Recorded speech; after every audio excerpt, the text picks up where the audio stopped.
તમે ભરેલા મરચાં તો ઘણીવાર બનાવતા હશો, પણ ભરેલા મરચાંમાંથી પણ એક નવી વેરાયટી બનાવી શકો છો. તમને ખ્યાલ છે? 5 નંગ મોળા મરચાંને ઊભા કટ મૂકી લીધા છે.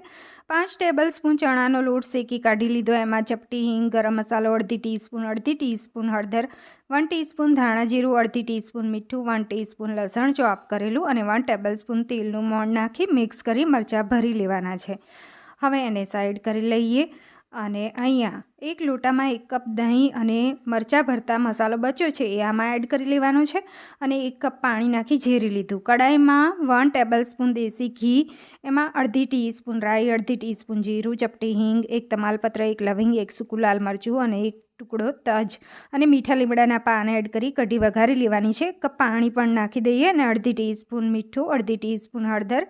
1-2 મિનિટ ઉકળે પછી મરચાં ગોઠવી અને 5-7 મિનિટમાં ઉકળે પછી ભરેલા મરચાંની કઢી અહીંયા તૈયાર થઈ ગઈ છે.